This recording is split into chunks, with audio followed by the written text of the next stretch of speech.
Hi, Hannah. How are you? I'm doing really well. How are you doing? I'm doing well. Awesome. Are I you? just got the this mess or this meeting is being recorded thing. So Yeah. Okay. all My wife, good. my wife was downstairs making sure that was set up. Right on. Thanks for doing this. We really appreciate it. Thank you for having me. I appreciate you guys. Of course. I'm not sure for how familiar you are with our podcast, but it's all about your journey in the music industry and how you got to where you are today. Awesome. I love it. Bringing it backwards kind of implied that for me, but I Oh, did that's look into it. good. Sometimes they're Awesome. like people don't know, so I'm glad that the name actually did what it was supposed to do. Right on. I did do some Instagram stalking on you and found out that you have a lot of photos in Nashville. So I'm assuming you live in Nashville now. Yes, that is correct. Yeah, Okay. yeah. Were you originally from there? No, I actually was born in Texas. I grew up in the Midwest in small towns in Indiana, Minnesota, and Iowa. And then I kind of went everywhere for a while. I did a lot of traveling. I lived in New York for about 10 years and Wow. was based there. And then I wound up moving from there to Nashville about 7 years ago. So, yeah, Wow. almost 7 years. Yeah. So what took you to New York was Um, I was on an exchange program in Peru after I finished high school, and I wanted to go to film school. I decided that was the best route for me at the time. I wasn't really considering music as a career. I sort of thought, well, creatively, I could still have an outlet and do film school. Mhm. So I applied to a bunch of film schools. I actually applied to like UCLA and USC and stuff like that. Just kind of looking on the coasts, and New York University got let me in, shockingly. Wow. That's a good Didn't really school to have get the into, I especially didn't for have the film. exactly. I didn't have like the portfolio that a lot of the art kids that were going there had, but I still managed to pull that off. And I thought it was the best one, so I moved to New York. Wow. You Yeah. said you moved around quite a bit. Where did how'd you get into music originally? Was your family into music? Um, yes. So I love that you and I both have our vinyl as our background. Oh It's yeah. great. Um, I was introduced to music pretty much through my dad initially. He had a really big vinyl collection, so I had the privilege of learning a lot about, older music. My dad's really into big bands and stuff like that. So it kind of started there, but then progressed into classic rock, Mhm. lots of songwriters from like 50s, 60s, 70s. So, I grew up listening to Dan Fogelberg and Paul Simon and writers like that. Cool. So I drew a lot of influence from that as a child. That was in Indiana years. And Okay.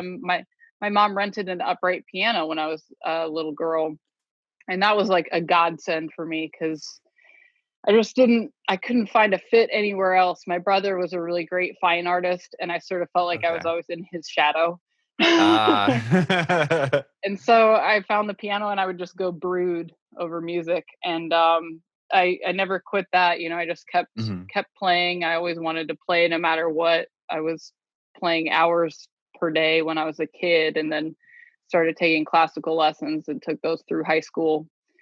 And yeah, piano has always been part of my life, a huge part of my life. And then I picked up alto saxophone when I was 9, took Wow. classical lessons for that. So I thought that my mom wouldn't let me play the drums. So I thought that was Oh. like the second most rock and roll instrument. Um, and yeah, I graduated school early, a year early, because I was feeling stifled in Iowa. It was in a small town, and Mhm. it wasn't very supportive of the arts necessarily. So I really wanted to get out and see the world. I did a foreign exchange for a year in Peru, so I was kind of hopping around South America for a year when I was 18. Okay. And then, Were you out of high school and you did that yeah, exchange? yeah, Okay. yep. Cool.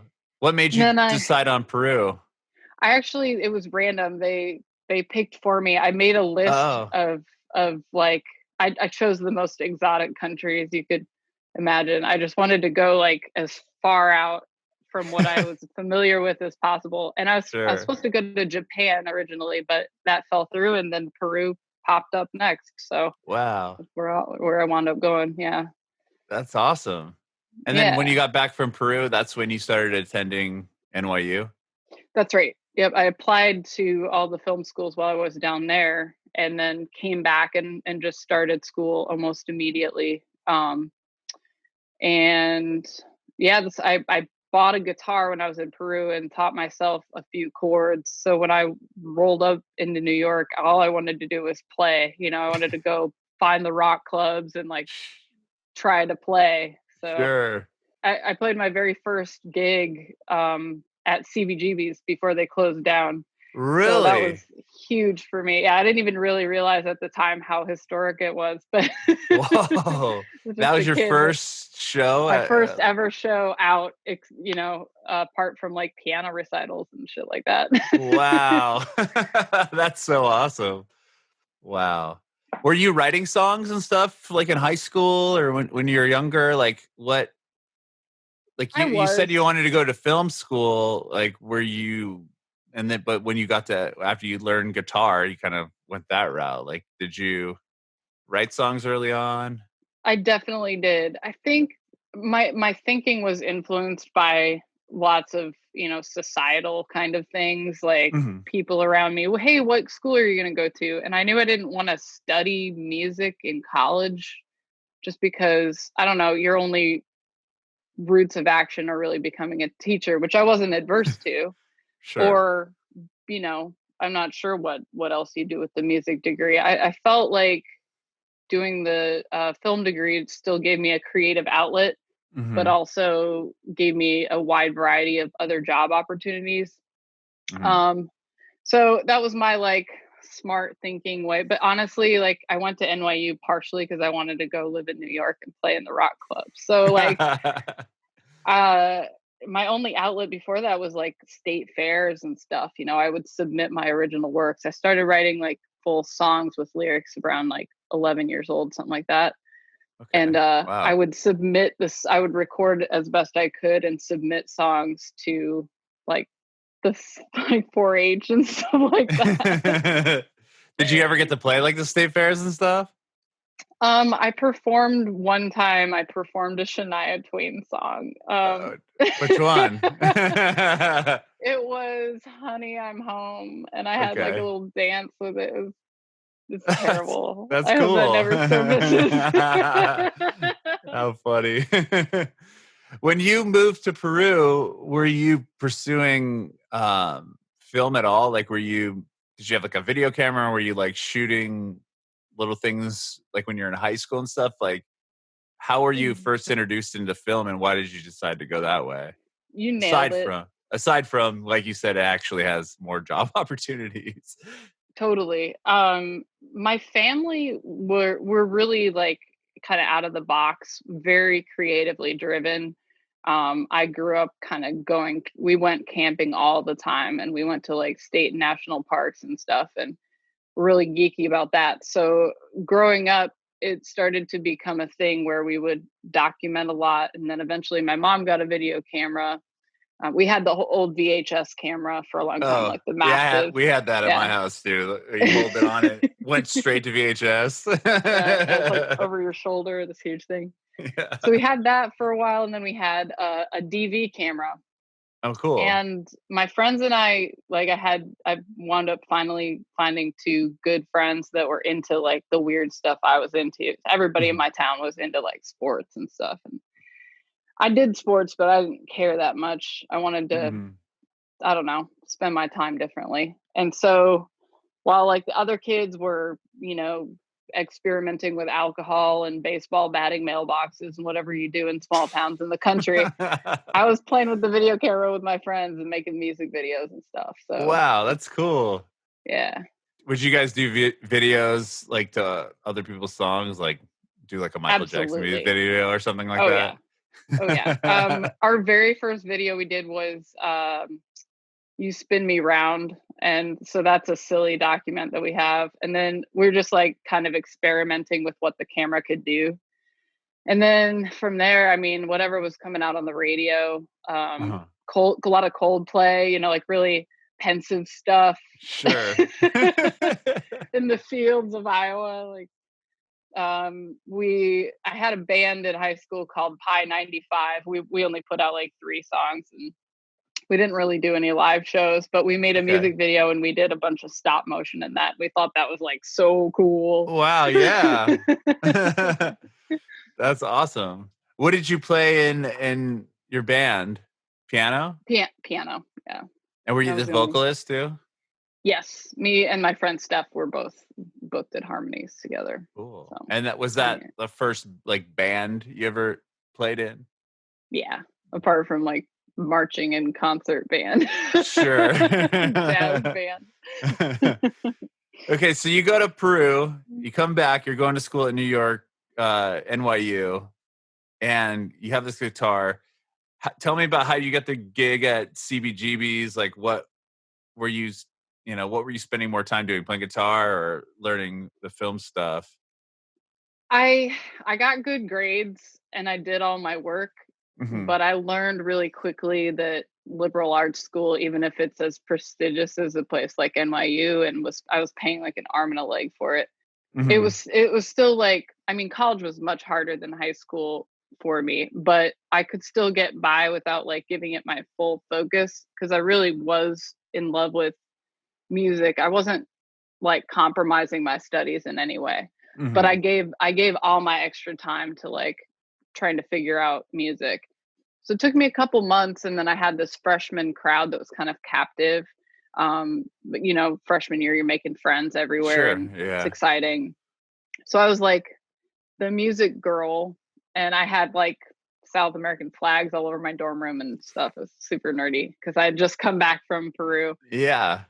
And I only knew, I only knew like 5 or 6 chords, honestly. I was barely just getting the hang of it. And I took this acoustic guitar, and I actually went to venues and played for them because I didn't have any way to record myself. I didn't have a Oh, computer or anything. yeah. So instead of having like a demo to send to them, you just went and I showed up went there with there. my guitar. That's awesome. I've never heard of anyone doing that before. Brilliant. It was the only thing I could think of. So yeah, I showed up, and yeah, I got a gig, and that first gig was recorded, and I think I played 7 or 8 songs, Mhm. and they recorded it, and I had a decent audience, like 70 people or so for my first show, Wow. which was a That's lot to good. me at the time. Yeah. Yeah. And it was all, the freshman friends and stuff, but also like I remember leaving that night and just feeling high on the fact that I pulled it off. Like I had practiced so hard, and I even practiced the banter between songs. Like I hadn't done that before. It was so Yeah. new. And when I walked out of the venue with my friends, somebody had to chase me down and they're like, "Hey, you forgot your recording." And, "Oh, you forgot your money." And I'm like, "Money? I made money?" Like, Yeah. holy shit. So I made money, and I had this recording that I could use to then, bring to venues and book shows after that. So it was that beginner's luck thing. Like I felt like I just wanted to do that the rest of my life. So Wow. yeah, Eh, I was in. That's cool. That's really cool. Have you always played just under your name, like as a solo project? I did join a band called Girls Don't Cry for a few years in New York. It was like a power pop project. Hmm. And other than that, I've kind of toyed with some duos, little projects with friends. The biggest, most notable other thing I've done recently is I did a duo with Raylan Nelson, Willie Nelson's granddaughter. Wow. It's called Mm-hmm. And we did that the last couple years, and we put out a record. So it was just the two of us, her on ukulele, me on acoustic guitar, and like foot percussion. So Wow. How did you meet her? she lives here too. She lives in Goodlettsville, so it's just north of Nashville. And Cool. she has a solo band, and I was just starting out with my solo band here when I moved here, and we met and became fast friends and decided to do a little side project together. So That's awesome. yeah. Have you ever met Willie? I have met Willie. He we were both, it was weird. He was doing a gig in Chattanooga, and was doing a gig in Chattanooga, and we left our sound check, went and caught his show, part of it, and hung out on the bus for a minute, and then went back and played our show. And he gave us really awesome advice. We were kind of working on our album, and our producer wanted to go one way with some stuff, and we wanted other way. He just said you would expect him to say. He said, stick to your guns and do it your way. Cool. So that's kind of cool to get some advice from Willie Nelson. Yeah, that's awesome. So you finally had this recording, and then were you going around just getting other shows in New York? Was that the next step for you? I'll never forget it. I went to the Bitter End, and that became my home base a little bit in the future after this point. But when I went there for the first time, I had my demo, and I had been going to all these other venues in Brooklyn, and I went to what was it called? Bowery Poetry. What was it called? Oh my God. This place on Bowery that was like the Bowery Poetry Room. I can't remember what it's called. I played there later on too, but I went to all these places with this demo, and nobody would book me. And so I felt like I had to make an extra emphasis and be memorable. So I took my little, I'd hand drawn on it and stuff. I took my demo, and I didn't realize I was talking to Kenny Gorka, who runs the Bitter End. He's recently passed, which is really sad. He's a huge part of my life. I was talking to him outside the venue and pitching my album, and I didn't realize he ran the place. But I tried to sound really cool and stuff and gave it to him. And then I had an idea on the way back to my apartment. I picked up a copy of the Village Voice and found the number for the Bitter End and called just 10 minutes later and said, you better listen to that album. It's going to knock you on your ass. And I literally said that. It was so stupid. I didn't know what to say to try to make an impact, and it worked. That's awesome. I've heard of artists making fake, managers up and stuff, and sending emails, but that's pretty good to call back and say, you better listen to that. So dumb, but yeah, it worked. It charmed Kenny, and from then on, man, I lived at the Bitter End. I literally, Kenny would let me crash there sometimes when I needed to, and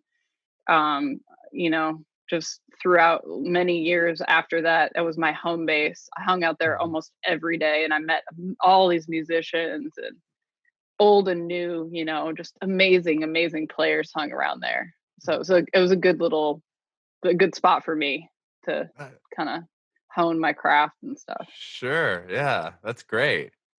And when you were in New York, is that how you got the role in Pitch Perfect?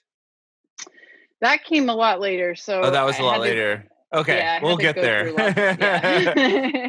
I wasn't sure how quick or how close that was. I had to go through lots more heartache to get that. Okay, so what was next for you? So you get to New York, or you're in New York, you're playing.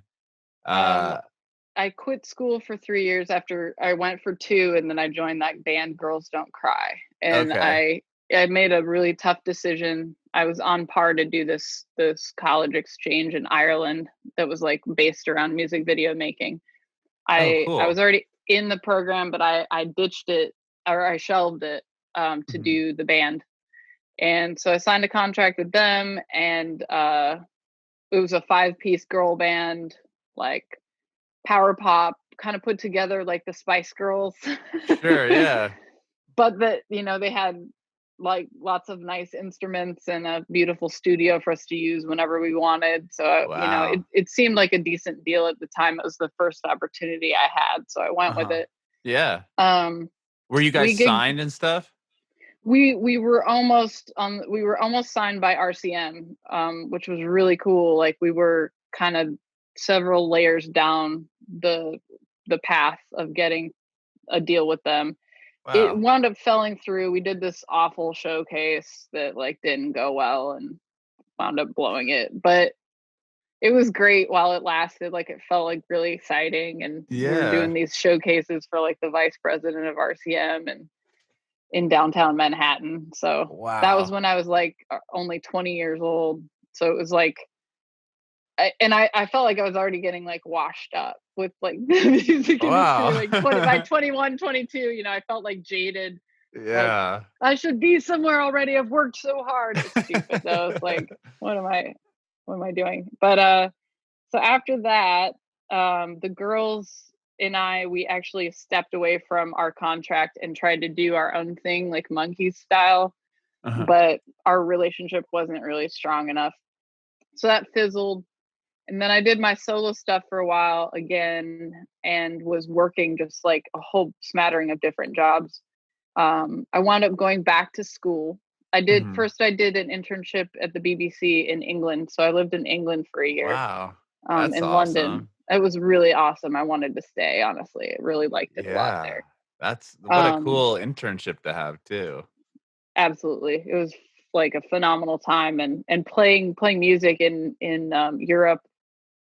I can't wait to do it again. It was the best. Like the people just really care about music in a different way. Not that Americans don't care about music, but it was a very welcoming feeling 100% of the time. So that was really cool. So you're able to play just like random bars and like venues there? Yeah, Wow. I think the slight exoticism of being from another country Yeah. helps a little bit, you Sure, know, yeah. gives you an I could edge. see that. Yeah. You're I different.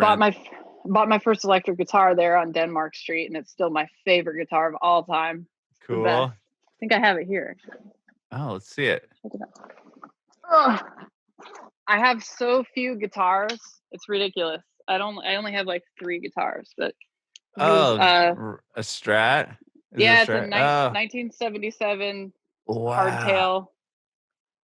I love the All coloring. original parts except for one of the pickups here. But yeah, I love it too. It's like really lightweight, and it's got a nice small neck. And I never really Yeah. expected I was gonna buy a Strat, but I went in the store like 7 times and tried it over and over and over and over and over, and I'm like, I gotta just get this thing. Like I can't. I only live once. Yeah. So Well, that's cool. Yeah, that's a beautiful guitar. thanks. I named it Clarence after Clarence from what the fuck? I can't think of its name. True Romance. Okay. Why I like you, Claire? Clarence. Always Yeah, have, always okay. will. Got it. I was like, what? I couldn't remember what part. So silly. So silly. So then, God, what happened then? So yeah, and enjoyed playing in England, and then I did my duty, and I went back and finished my degree. I did it as quickly as I could, and What was I your wound degree in? Was it in film? film and television with. I was 1 credit shy of an anthropology minor, so I kind of did that documentary. Oh, my son's here. My husband. You want to say hi? Yeah. How old's your son? Awesome. He's Wow. 4.5. Okay, I have my younger son's 4 too. Yeah, he's awesome, man. I'm actually pregnant with our second one. And Oh, congratulations. Thank you. And He's happy due in Mother's Day, by September. the way. Thank you. Thank you. Oh, September. That's what day do you have a date? It's 2 days after my other son's birthday. It's the 26th. So he might come out the same day. I don't know. He's the 24th? Yeah, my I'm son's the 23rd. Whoa. September 23rd. Yeah, how Right funny. Libra? Are you Yeah, I'm on the cusp, but the more calendars say Libra than Virgo, yeah. Okay. Right so. on. Cool. Oh, cool. Yeah. Sorry. Okay, so you got your degree, film and television. You're 1 credit shy. What were we gonna say? Of anthropology minor. Oh, sure. I mean, Okay. It's something I pursued for a while and was really passionate about. But once again, like I just have this divided attention, want to learn everything, like ravenous knowledge thing. I don't know. So I went down yet another rabbit hole with that. But I realized I didn't want to sit on an island in Papua New Guinea and like write about people, even though that'd be very cool. So yeah, I wound up I had another detour. I met a guy when I was in England who's Australian and was engaged briefly. So I moved to Australia, and Okay. our relationship fizzled pretty quickly once we were finally not Like, doing a long distance thing. sure. And but I was in Australia and I had Wow. a visa, so I decided to stay. So I stayed there for 2 years and wound up getting a decent job at a television network and gigging and doing that Cool. whole thing there. Yeah. But I realized I had to really like focus and get to work if I wanted to realize any of my dreams with music and at least make it a little further down the road with that. So I did Mhm. wind up coming back for music. Like I needed to run my fingers through my own country and the scene here and just learn Mhm. more and get better. So I moved back. What part of Australia were you living in? The northern beaches of Sydney is Okay. where I was living, and I was working in Sydney proper, but I would gig on the northern beaches mainly. There's this place called the Old Manly Boat Shed that was like my haunt. So That's play cool. there a lot. Yeah. So then you moved back to the United States Moved after back. after Australia. Where'd you move to? New York again? Um, I wandered for a while. I toted another Australian with me back home who wanted to come. It's a long story. Wonderful dude who played drums. So we had a little duo thing that we did called Electric Dana. And we toured around the whole eastern United States, just like living out of my van. And Wow. yeah, just tiny, self put together gigs kind of in a little chain all around. And we were in Austin for a minute, kind of basing ourselves there. My aunt Mhm. lived there. But then we wound up coming back to New York because I do audio engineering for film and TV as like bread and butter. So Wow. I wound up Rad. getting thank you. I wound up getting a gig and we needed money. So we wound up coming back to New York and where my network was strong. And Mhm. he wound up going back to Australia. He got really homesick and he was trying to struggling figuring out jobs and stuff like that. So fair Sure. enough. But I got another audio gig that put me in Atlanta for a few months, and I wound up doing a little bit of commuting between Atlanta and New York. And even though Nashville had been on my radar pretty strongly before that point, I passed through and I got to run my fingers through it a little bit. I really enjoyed it a lot. I'd kind of visited over the years a little bit here and there, and every time I come to Nashville, I'd like want to stay longer. So I wound up moving here in 2013 and officially cutting ties with New York, which I needed to do that. Like New York's Yeah. awesome, but it's insane. Like I had to work 6 days a week to make my rent and like never got to do music fully. So I Mhm. needed to make that crossover and be surrounded by musicians, but also maybe, alter the cost of living part of things to Sure. Yeah. make it more feasible. Right. Yeah. And then so you that point 2013 you moved to Nashville? Yeah, I got a crazy opportunity on a reality show. So once again, I couldn't help but try, even though I'd been working on reality shows from the behind the camera doing audio. I knew that they were nine Oh, times out of that's 10 what you terrible worked on? You worked on the reality shows most of when the you're in New time. York? Oh, that's cool. Yeah, most of the Which time. Yeah, ones, if you don't mind me asking? that's fine. I started out on Love and Hip Hop. Oh, cool. I worked quite a few seasons of Love and Hip Hop. I worked on The Real L Word, Okay. Gossip Girl, just like a smattering of different MTV shows. That's I would fly cool. out to LA and different, Yeah. locations and stuff to do stuff as well. But And that's how, you're the audio engineer, like, live there? Like, yeah, uh, location. Yeah. location? Wow.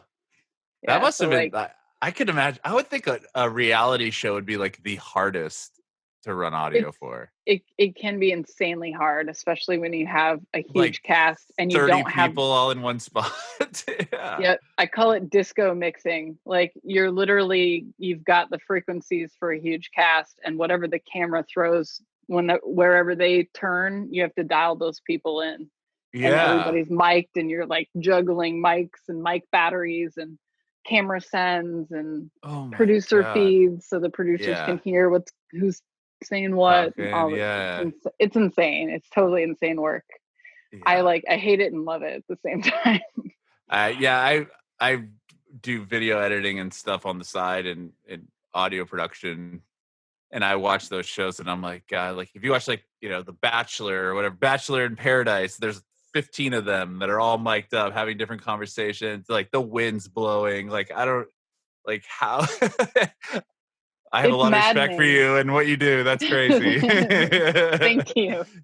I try to avoid it now. Nashville's given me the opportunity to do things like I do a radio show every week, so I'm just doing band audio, which is awesome. I love that. Or On like a terrestrial station there? It's actually through WFMU, which is based in New Jersey, but there's a wing of it here, and one of my Cool. friends has a show on there. So yeah, we Rad. do that every week. Although we haven't been able to do it together in a few weeks because of the quarantine. coronavirus. Yeah. But I get to do a lot more like documentary and just meaningful stuff here. I was getting my soul hurt a lot from that stuff. But then, so then I decided to be on one of the shows, which was just winning. Totally. That's great awesome. choice. So, okay. So you moved to Nashville. Now you're on a reality show on the other end of it. And what show is that? It's called Crazy Hearts. You can look Crazy Hearts with an S, not like the movie, but kind of like the movie. I think that the producers were hoping it would become a show that could be based in different cities around musicians. Unfortunately, they took a direction that was a little more like, it was very cinematic, but they made it all about the relationships and pushed the relationship thing over the edge more than making it about the music. And I think it would have been better if they had focused on the real part of the music and instead of pushing like the love fake interest plot lines, love triangles and bullshit. So a lot of it was fake, and it was really frustrating because my reputation in a new place that I was actually moving to was kind of on the line. So it was a big challenge. That must have been hard. I couldn't imagine. Like, do you watch back? Did you have to like watch it back and see like how the producers like manipulate the whole thing? I think I thought they wouldn't manipulate me because I come from production, and so I thought I was like, "We're bros, right? You're not gonna throw me under the bus. I'm like you." That wasn't true at all. They manipulate everybody in the cast. Yeah, it's like you're not a person. They just decide to twist and they just want the best dramatic stuff to happen, and that'll keep people's attention or whatever. Wow. But I met my husband through the show. One of the I call them characters, and I mean that in the best possible way. But one of the people on the show introduced us, and so I met him kind of early on, and he played in my band. Actually still plays in my band here in Nashville. It's my turn for a movie. I know. He used to pick the family movie tonight. Nice. He plots forever. What are you going to pick, buddy? Help. He's obsessed with the Beatles. Oh, that's a great one. We watch Help, Hard Day's Night, and Yellow Submarine like regularly. Wow, that's better than what my son watches. He's like watching the, I don't know, Emoji Movie and Captain Underpants and all that stuff. So that sounds kind of fun too. Yeah, I wish he was into the Beatles though. Yeah. Okay, so you met your husband. So that was on that show, Crazy Hearts. So you're doing that show. How many seasons were you on? It just one season, and then they canceled it. It was really good for the first few episodes. It was, to give you a timestamp, it was the show that was on after Duck Dynasty, like when Duck Dynasty was like at its biggest peak. Oh, right. Wow. It was on A&E like right after that. So we had a huge viewership. Uh-huh. But they made it like it was like a Lifetime show. Like it, and I mean that with respect toward Lifetime shows, but if we were gonna do that, then we should have gone that direction in the first place. Yeah. It just wasn't edgy enough to stick around. Was it like you guys had to find a loved interest there and write music with them or something? We all had kind of pre-designated characters. My character was the new girl in town, so I was the one kind of tearing up people's relationships. But it was all fake. It was just it was just like ugh. And then I had a real boyfriend in real life who what became my husband, but he didn't want to go near it with like a 50-foot pole. So he wouldn't let them like interview him or he didn't want anything to do with it. Yeah. No. Just stay away from it. Which I appreciate. Yeah, a lot. Totally. But yeah, so it took about a year. It was a big hangover from that show to just try kind of get past it and get past I had a lot of feedback, you know, in a way like good or bad publicity is still publicity. Mm-hmm. So I did have a bigger audience kind of looking at my music and stuff, but they didn't really put me in the best light on the show. So I got a lot of hate mail and stuff. I sort of had to like grow through that whole period. Gosh. But I did put out an album during that time. And yeah, it was definitely a weird way to be introduced to Nashville and do music here. Like I felt like I had an extra layer of having to prove myself, but yeah, I guess that's kind of a trend in how I do things. I do them the hardest possible way. So whatever the longest, grittiest, most nonsensical route is to do something, that's what I usually choose. So. That's funny. Well, so was that record that you put out after or after the show happened, was that the Creatures of Habit? That was Creatures of Habit, yeah. Okay. Bubble gum. Oh, awesome. Don't forget, you know not to swallow it, right? I got it and Dad's like to get it. Oh, awesome. Good for you. I'm glad. Sorry. It's okay. My husband's like, get over here. They went on a bike ride, so they gave me a little bit of time. Yeah, he just learned to ride without training wheels. So it's wow. Exciting. That's really good. We can actually ride as a family. Very cool. Creatures of Habit has its own little side story. I actually, I hadn't worked with a producer proper outside of Girls Don't Cry at that stage. And before I moved to Nashville, I had met a producer that some friends of mine had worked with. And I decided to go ahead and work with him. I didn't really know any other producers in Nashville yet. And he seemed professional enough. And he was working with my friends. So I thought he had a little bit of cred there. He showed interest in my music. So I started by flying from New York to Nashville to work with him. He was based down in Franklin. And fast forward, basically what happened, I was supervising doing audio on this TV show down in Atlanta, which was on Lifetime, funnily enough. And I was making decent money, and I literally gave this guy like all my money to make a record. It was going to be Creatures of Habit. It was supposed to be about like 13 tracks long, and he kind of ghosted me. After in the end, paid him? Wow. Yeah, like I was paying him every weekend that we worked. I would give him about $2,000 every weekend. Jeez. He'd swipe my card, and I would drive up from Atlanta and drive back down and go straight back to work. Like sometimes I wouldn't even go back to my apartment. I just like go straight to work. So I was really hustling a lot, and that was disheartening, but it was another lesson learned, you know.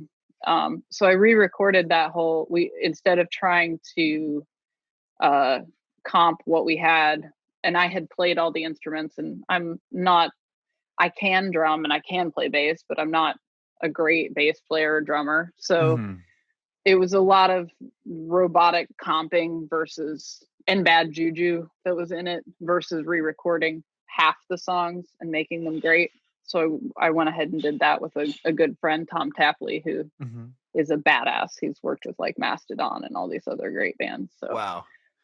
So you stripped back the amount of songs from 13 to just the 6 that are on there. You just picked the 6 ones that you thought were the best. Is like okay. Was it hard to narrow those down? Absolutely. Some of the ones that we originally had recorded are still kind of kicking around, waiting to, be on something. So cool. Yeah, I've got a decent amount of catalog now that I can kind of be like, oh, these ones will be on the next one and these ones will be on the next one, as well as, just writing stuff along the way all the time. But yeah, there's some that I really want to give a home that didn't quite make it on that one. But I needed a band really fast when I moved to Nashville, because I was on the show. So it's like, pressure's on, everybody's looking at you, like, get it together. And I needed an album quickly. So I had to deal with the heartache of that one going bad. Yeah. To like quickly recording it again. We pulled it off, and I'm actually really happy. Like, I learned a lot, about writing and about the songs, and they turned out way better than they would have, that kind of a thing. So with Creatures of Habit, then once you re-recorded it, was it easier to get gigs and stuff around Nashville because you had the television show, or were people kind of like pushing you away because of that? Or like, it was harder. People were pushing me away. Like, I remember, I don't know if it was a direct interaction or if it was through a friend. I can't quite remember, but I was trying to book a show at Exit Inn at one point, and I remember one of the managers or booking agents at the time there, like, saying, if she's that girl from that show, like, absolutely not, or something like that. Like, yeah. So it was a bit of I really had to get over that, but also recreate a little bit and really like convince people, hey, I'm a real person, and I also really do music, and it's not like, I'm not Jimi Hendrix or something, but it doesn't fucking suck. So give me a shot. Like, I'll give you a great show. I'll bring a crowd, let me play. So it took a little time for everybody to forget about it. And then they did, but people forgot. Like, new stuff crops up all the time, and it was yesterday's news eventually. So, but it was that experience that did bring me to Pitch Perfect. So when I was in Atlanta, which is where I recorded Creatures of Habit, the second time. Okay.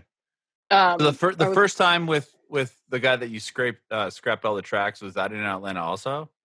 That was in Franklin, in south of Nashville. Okay. Yeah. Sorry. And just for the record, his name is Ted Churnham, and he can just, I don't even know what. So Ted Churnham, don't go near him with a 50-foot pole. Anyway. I love that. Talented guy, kind of crazy, and yeah, what an thief. asshole. A thief. Yeah. Let's see.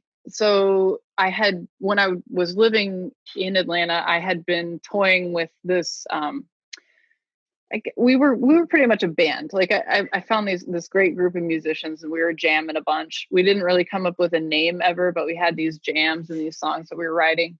We were playing at this place called the Thunderbox, where like bands like Mastodon and like all these other bands would play. I think it's now shut. And the bass player in that band introduced me to Tom, who was working out of a studio that is owned by Christian Bush of like Sugarland, the guy and the girl. Yeah. So, I mean, I only crossed paths with him a few times, and I did some very minor jingle work kind of for them. Oh, cool. But Tom and I recorded out of there on his off hours when he wasn't using the studio for other stuff. So like on the weekends, just really rogue. And Tom is amazing, like such a cool guy, just believes in the real rawness of music. And he turned me on to all this badass stuff like Leon Russell and Bonnie Raitt, just like good shit, like good recordings. And so that was a really awesome place to land. And we were in the final stages of that album when the guy who's kind of managing me from New York during the TV show introduced me to a lawyer who's based in Atlanta. And that lawyer came and listened into the play down of the album at the studio, and I met him. And nothing really happened because the show wound up smoldering into a pile of nothing. But 3 years later, that same lawyer, Steve Sidman, called me, or actually Facebook messaged me. It was just after Christmas, and he said, "Hey, I've got this gig. It's you're one of the first people I thought of. You know, I'd love to put your name in the hat for it. I had a client who had to back out of the opportunity, and I think you'd be great for it." And so I didn't even know what it was, but I said yes. So yeah. Like, I mean, sure, great.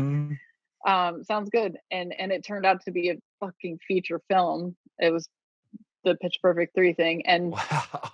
So it was all in the span of a week. It was like a 4-day period where from him introducing me to, you know, hey, there's this thing, and then passing my name along. And then I was on the phone with somebody, or it might have even been the director, Trish C.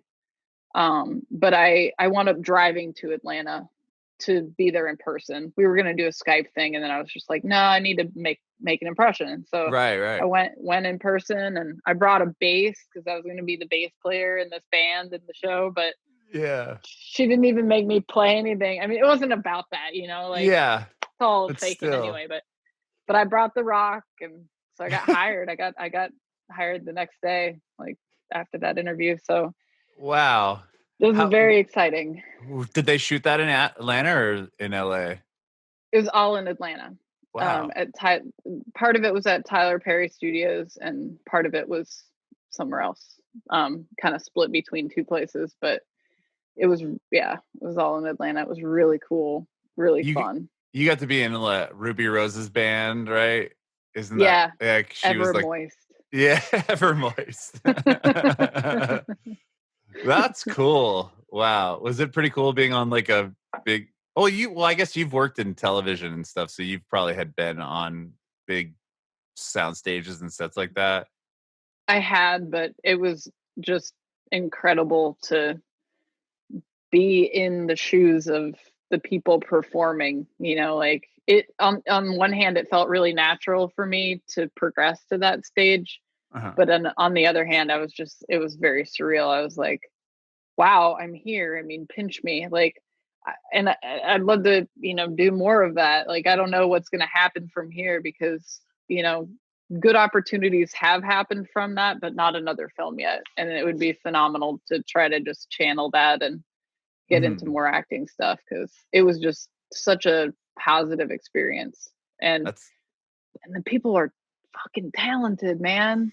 Elizabeth Banks is a badass. She's amazing. Yeah. She's like Superwoman. And all these women in the cast, I mean, they're all amazing singers and dancers and performers. Anna Kendrick and Rebel. They're hilarious and witty and cool. Yeah, they're awesome people. So in real life, everybody was awesome. So it was a great experience for sure. Was it made hard? A lot of friends. Was it hard to act? I mean, did you have acting experience aside from the TV show? Was it weird? Yeah, I have. I mean, like I grew up doing every play. You know, I alongside music. Like I even wanted for a long time. I wanted to like move to New York and be on Broadway, but oh wow, I was never cut out to be a musical theater kid. They're just kind of There's a very specific breed. Sure. That I realized kind of early on that wasn't maybe the right spot. But when I was younger, yeah, I was really into it. I I acted a lot. I did a lot of musicals. I did community theater in like some of the bigger cities and the places I lived. So I knew how to act. It was mostly stage acting, but I knew how to act. So that wasn't too challenging. I mean, I want to learn more. I just want to be in a position to be able to learn more because I think I could be great at it. Just want that opportunity again. So, but it was fun. It was easy to just be a rocker when we did the performance parts. It was a piece of cake. Yeah. You'd It already was been doing it. Yeah. Ruby had to act because she like hadn't played music before. She was all like freaking out, man. She took lessons and Oh, wow.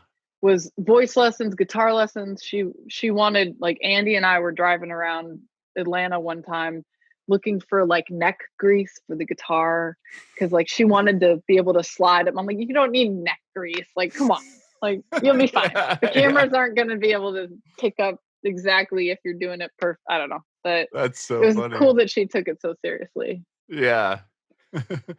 And from that, well, you mean after that film, did that help you get shows at all? Was that like the opposite with that one or no? No, that was, it was the opposite from the TV show. Yeah, it's been a huge bolstering power. Like, yeah, so like it's helped. a superpower. Yeah, a lot. Yeah. I don't shy away from exploiting that. I mean, it's funny to me because it's like the third movie in a franchise and that's my big film debut. But still, it's a something. huge film. I mean, yeah, it was big. Yeah.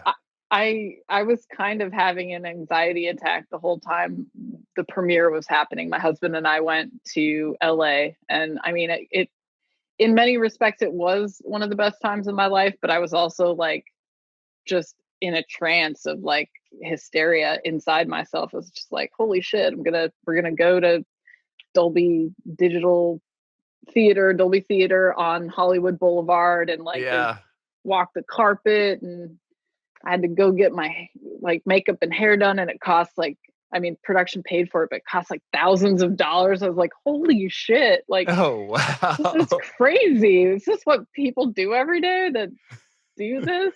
This is insane. Wow.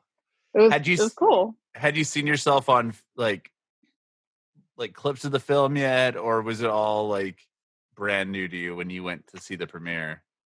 That's a good question. I'm trying to remember at this point.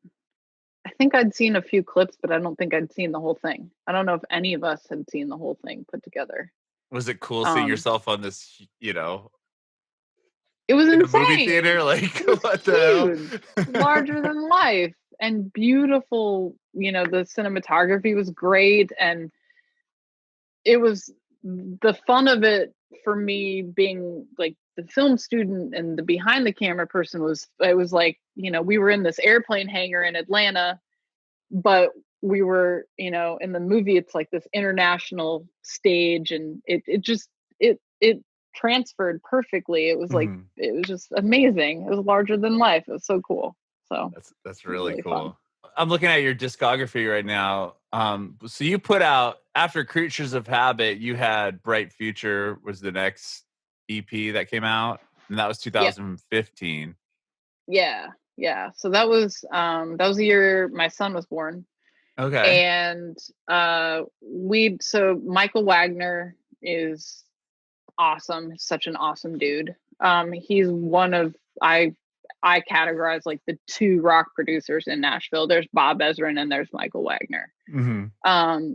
Michael's worked on so many things, like it's just hard to even name. If you went, I named a bunch of them in this little behind the scenes video I made of when we made that album.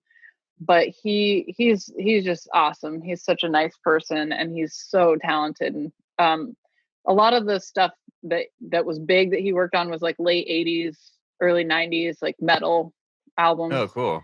So he's, you know, like everybody from Alice Cooper to like Motley Crue. He's had a hand in a whole bunch of Metallica. Wow. Jared's over there, just like Metallica. Tons and tons and tons of bands. And so when he was coming to this rock residency that my husband started with his best friend. So my husband plays with in the Gene Simmons band and the Ace Frehley band from Kiss. Wow. But like before that happened, they started. So he and his friend Phil, who are just great guitar players, they're just phenomenal. And I say that in an unbiased way as well as a biased way. They're just really awesome guitar players. So they played in a bunch of different cover bands that they had just come up with. Nashville's really great for that. Like people, there's a Cheap Trick band, and there's a you know, just like any Aerosmith band and just a Van bunch Halen of, band, like tribute bands. Yeah, people always, or they'll just do tributes to people because it's, you know, the people here just love music and like to learn music. So they had a month where they had some time, and they decided to try to do a residency for 4 weeks in a row. And so they went to just at the end of Music Row, Demumbrian, and started to go to different venues there to just ask, you know, hey, we're like pitch it to some of the venues. So the first venue they went to bought it right away. They were like, yeah, let's do it. And it wound up lasting for 5 years. Like they wound up doing it every Tuesday for like years because it became so popular. It was this scene, like people are showing up dressed to the nines from like the 70s. It was a scene. It was so rad, and they were great. Like the band is so good. I miss it to this day because once they started doing Gene and Ace, which I would beg to say is probably, it's all derivative from the rock and roll residency. Like they weren't able to do it every week anymore, and they were learning like 15 to 20 songs per week, you know, doing these massive 2 sets of fresh music every week. So it was a lot of work. But it was so cool. And so Michael was hanging out there, and I was singing something one of the nights, and he saw me sing, and he was like, I think it was Immigrant Song by Led Zeppelin. Okay. And he just thought, he dug it. He was like, so he came to me and he's like, I want to do something with you. And I was like, holy shit. Okay. Yeah. And I was like, you know, inside I'm like, oh, I don't have any money.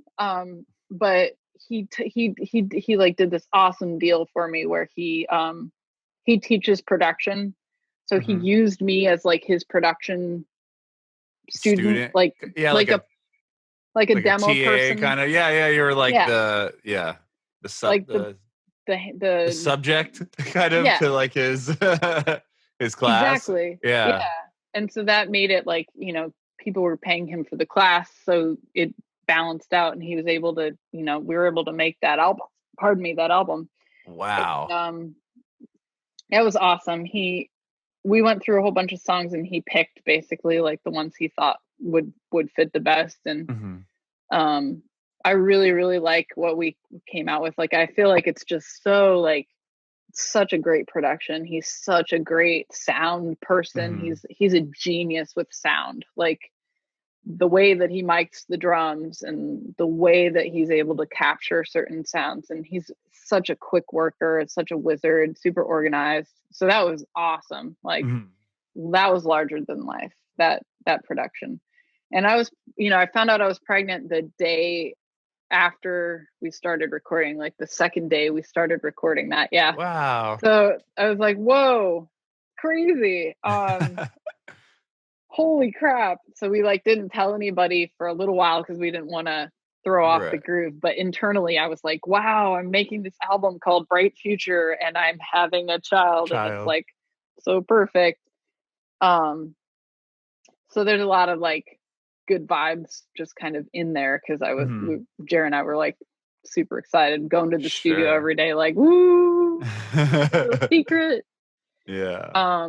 But then, I did my best to do the release the best I could and make a big splash. And I gigged until I couldn't gig anymore. I was gonna ask, were you able to tour and stuff like on that release? I Being did as much pregnant? as I did as much as I could. Like I did Hannah Fairlight gigs until I want to say like 7 to 8 months. And then I stopped doing full shows because it was really hard to like Mhm. breathe and have the energy and stuff. So, but I would still show up at the residency and just fucking bust out one song that was like Oh, cool. badass with my huge belly, like Cherry Bomb or Oh, like, rad. or Pretenders or like whatever. I just bust out one song and be like, yeah, what do you think of me now? Okay, gotta go Gotta sit now. down. Yeah. That was a fun time. It was a really cool time. Lots of good energy happening between the residency and that album for us. Nice. Yeah. That's awesome. And so your latest single, the next single is Do What You Said You Wanted To. And is that the most recent, like, what was the most recent release before this one? Was it that 2015 EP? That's it. That's Okay. it. Yeah. I've like sprinkled little Bandcamp stuff out there and like little self-produced whatevers, but Hmm. after having Rory, like I gigged and I got back into the feel of like doing stuff. Like I nursed him, so it took me a good year to like have separation Sure. and get acclimated to like parenthood and stuff. But I didn't step out of the game. I mean, I started gigging like 2 weeks after I had him. Okay. But yeah, I But didn't really like locally, exactly like yeah, it you weren't became like a much flying to smaller scale. Atlanta to play or No, yeah. Okay. yeah. But what oh, then happened. And became easy in a few different ways. Like Raylan and I, she has children too. And so Oh, for us to just take the two of us instead of like a full band out on the road and do acoustic stuff, it was easy and it was fun because it's just two friends who are also moms who could like go. So we did a lot of regional stuff and we went kind of far sometimes. Like we played some festivals. We would go up to like Maine or up to wow. Pittsburgh or just kind of all over the place and try to stay active. So I put a lot of emphasis on that for like 3 of those years just cuz I can't really focus. I don't feel good about focusing on two things at the same time. Like it doesn't really work for me. I really want to do one thing to the best of my ability. So I Mhm. shifted away from Hannah Fairlight stuff, even though I was still writing and playing at home and mostly was doing gigs. Um, and then we put it, just to like do justice to putting our album out and do the right thing and publicity wise and stuff. And then after that started to die down this past year. Beginning of 2019, I really ramped up playing again, pursuing my own stuff. And I was like, I was musically constipated by that point because I had been doing, which is great. But I like Yeah. the thing was a little more of a comedy act. We wore chaps and we did like the Smothers Brothers kind of routine together. Oh, So cool. even though it was really fun, I had like a lot of deeper, darker music that I wanted All to, right. get off my Yeah, chest as that well. was more of like a yeah, you had kind of like a gimmick to it. Exactly. Yeah. So the So new stuff, do you have a full record coming out? What do you have planned? I have this full record. I wanted to do a double record, but I just bite off more than I can chew. That'd be cool. I'm so glad that the producer I worked with, I co-produced it with Austin Hoke, who is a local cellist and string arranger, but he plays everything and he's like a musical genius. He's fucking awesome. He reined me in and said, hey, like, how about instead of double album, like you just have this whole set of songs for your next album ready to go? And I'm like, you're probably right. So let's do that. And we started work around May of last year, so it's been about a year in the making. Okay. I was hoping to have it out, I wanted to have it out like in the fall, and then in the winter, and then Sure. in the late winter, and then in the spring. But I'm glad it happened the way it needed to. We recorded quite a bit of it in like late June and July was when we started to really like do studio work and hit it. And it's 13 songs, which is, it's like my first big ass full length album. I really want to print it to vinyl. I've always wanted to print anything I've put out to vinyl. I haven't been able to do it yet. We did on vinyl. We're just like, cool. Yay, we got to do that. But that's not my music. And I really want to do my music because I feel like this one especially, like, it's laden with strings. It's very musical. This one, it's like, and it's very me, this album. It's just raw me, and it's different in that respect to the other releases. I think that even though those are still me, I had, this really edgy kind of Jack White thing going with Creatures of Habit with the electric guitar and the bluesy kind of thing. And then I had this really throwback 80s rock thing going with Bright Future, which has a lot of Michael's magical brush on it. Right. And so this one is like, it's just me. Like, I wanted it to just, I don't even know what genre it is. I've been having like hysterical conversations with distribution people and like people who I was, trying to find to help me put it out on a bigger scale. And they're like, not sure what to do with it. And I don't mind that, I wasn't, they're like, oh, so is this kind of like is this a folk kind of angle, like a Jenny Lewis thing? And I'm like, I don't know. I mean, maybe. Yeah. But it's got like all kinds of, it's got like Neil Young, and it's got like Jeff Lynne, and it's got, I don't know, it's got a lot of dimensions, and I didn't care. I just wanted to, I feel like all the songs get tied together through the vein of like me and my storytelling and my voice. So fuck it, there's fucking pedal steel and there's strings all over everything. And some of the songs are upbeat. Do What You Said is really got this kind of like Ronettes vibe to it that's throwbacky and it's danceable. But like most of the other songs, a lot of them are a little bit on the somber side, but in a good way, like in a really beautiful, bittersweet way. So I'm excited, and I was stoked to get to listen to it in stereo through my good speakers when it was finally mastered. But the icing on the cake will be to print it to vinyl. And so hopefully by the end of the year, like one step at a time. I'm doing the digital release on June 12th. Oh, cool. CD prints after that. Nobody can fucking go to record stores anyway. So yeah, I'm buying the vinyl when you print it, though. Thank you. Yes, I'll send you one for free. Oh, will you autograph it for me? Absolutely. Awesome. I would be happy to. I would love that. That'd be so cool. Well, tell me, why'd you choose Do What You Said You Wanted To as the first single? I gravitated toward it probably because it stood out sound wise a little bit. It's hard to explain. I think that each of the songs has a strength of its own. Sometimes when you look at an album and there's like 4 or 5 songs that really jump out to you, and then the other ones almost seem like filler songs. I don't think this album has any filler songs at all. That's just great. Because we went from such a big crop and cropped it down to like, I don't know. I just think it's they're all strong in their own way, but I didn't want people to think like, oh, this is this type of album if it was a slower song or a more sentimental song or something. So this one seemed like a really accessible one, and it's fun. And I made the music video for it also earlier on, so it was kind of already all packaged and in the bag.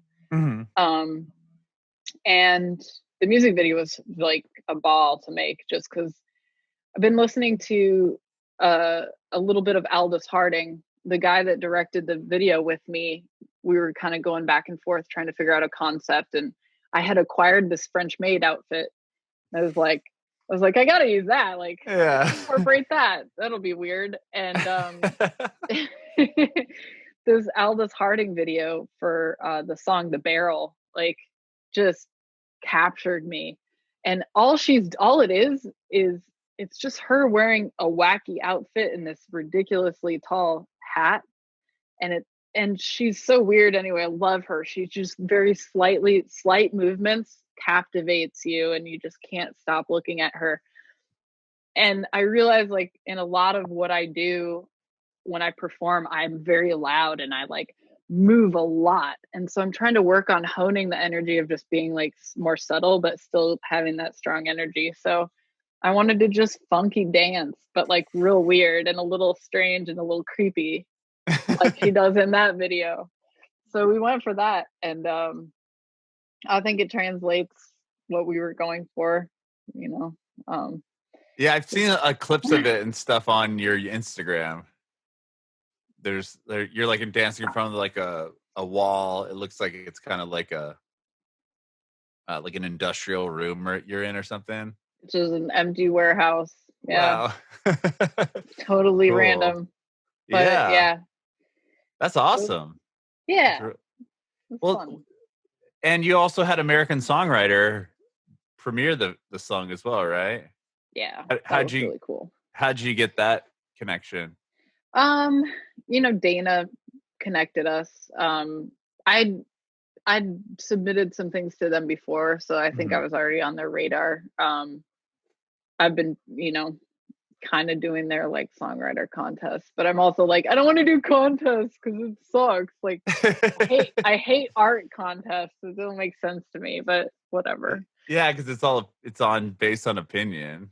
But yeah, right on. Well, we're super excited about the new record. You said June 22nd or July? June 12th. June 12th. Okay. Yep. And I got the next single's coming out on the 20th of May. So that's 9 days from now.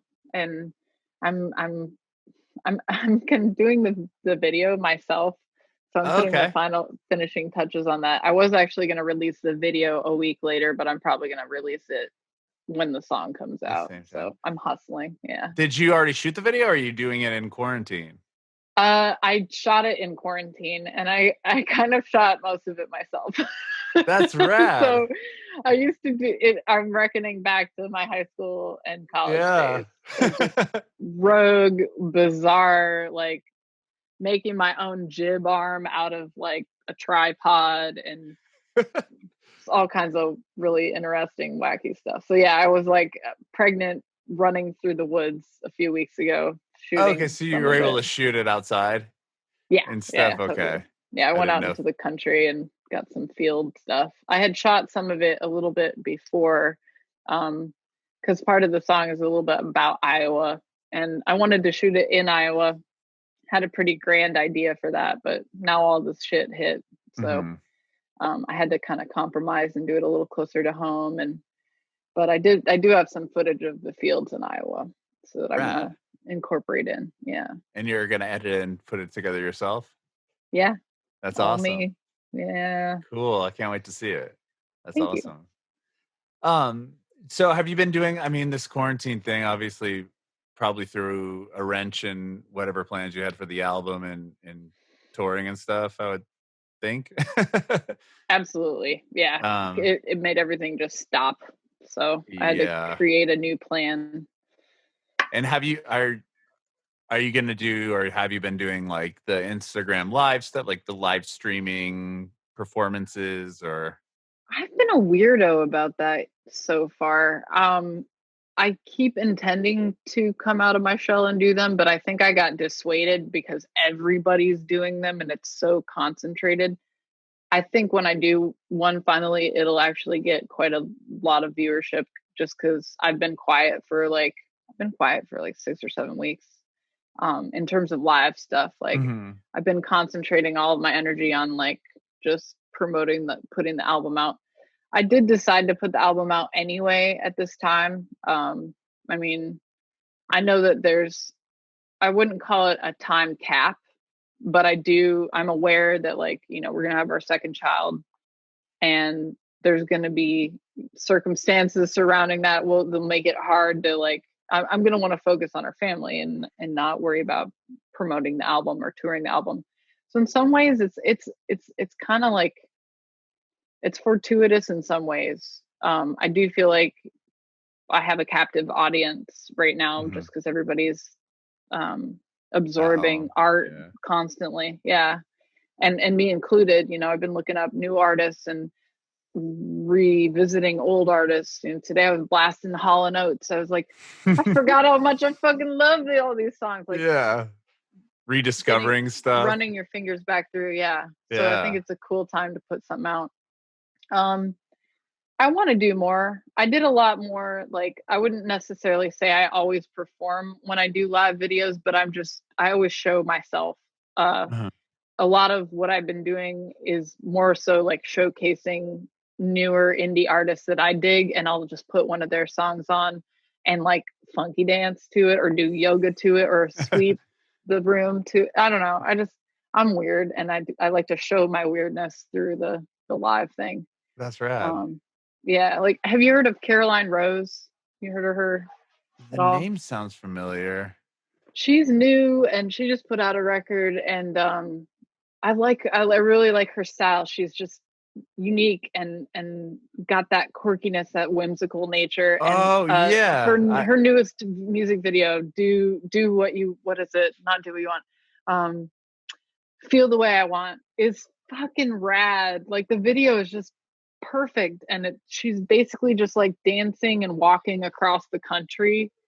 But it's brilliant. It's so cool. Yeah, I've heard the name. I've heard her name because a couple other people I've interviewed have toured with her before or knew her. Yeah, that's awesome. So that's why when I searched her on Instagram, I'm like, I've looked this person up before. I know who she is. Cool. Yeah, just little pieces of inspiration have been coming through, and I've been vibing off that. But I'll do something soon. Awesome. We're excited. Yeah. That's really cool. Thank you. I have one more question for you. Well, two now, because I forgot to ask you. Who signed that record behind you? I'm curious. I've been looking at it. All the members of Kiss. Oh, that's a Kiss record. I can't see what it is. It just looks like, yellow. There's so much Kiss and Beatles up there. That's rad. Monkees, Beach Boys, Rolling Stones, Beatles, tons of Kiss. I mean, our house is like, we don't have space for the amount of Kiss. Kiss stuff, Deep Purple. It's insane. Yeah, tons of Deep Purple. That's awesome. Our son, we've gotten to know a couple of the guys in Deep Purple really well, and like, our son was kind of born throughout that time period, so like. There's so much sentimental value. But yeah, that's a Kiss record, and there's Ace Frehley and Gene Simmons band and that's rad. All kinds of stuff. Yeah, it's been a trip. My husband, his favorite band since he was 3 or 4 years old. Yeah. His first record was Kiss Alive 2. His mom or friend gave him just enough money to buy one record, so he couldn't buy both the Alive records. So he had to choose one. Pick one. I wonder why you chose Live 2. Why did you choose 2? To have better songs or something? No, well, it's a double record. He came out with 2 records. It was 50 cents a piece. Mom only gave me 50 cents. 50 cents. So you just picked the second one. Side 3 and 4. Okay. You went with side 3 and 4? Side 3 and 4. Awesome. Shout It Out Loud is on there, I guess. So that. Okay. Yeah. But like, it's kind of been, it's been a dreamy time because, you know, he's gotten to play with his heroes from when he was a kid. Yeah. Not many people cool. can say that. Like, that's really crazy. That's awesome. Yeah. Yeah. And our poor son has been, I mean, it's hilarious. Like, I mentioned the Beatles before, and he does like the Beatles a lot, but he'll say the most hilarious shit. He's like, Kiss is better than the Beatles. And I'm like, no, they're not. Just get one thing straight. Even Kiss would say they're not better than the Beatles. Like Gene Simmons would agree with you. yeah, totally. That's So funny. funny. Well, I want to know if you have any advice for aspiring artists. Don't do anything that anybody else tells you to do. Take advice from your heroes, because your heroes have been there and done that, but like people who are in the industry don't really know what's going on. Mhm. So they're looking for all the artists to have the magical idea that sets people on fire, and then they'll go and try to adopt that and buy it from you. So don't do anything but your own thing. Like do your own thing, and that has way more value than trying to either match somebody else or take advice from some industry person that doesn't know what the fuck they're talking about. They really don't. They're blind, and that's okay. Like there has to be a money person in this game, but it ain't about that. Like it's much cooler to pave your own way. So that's my advice.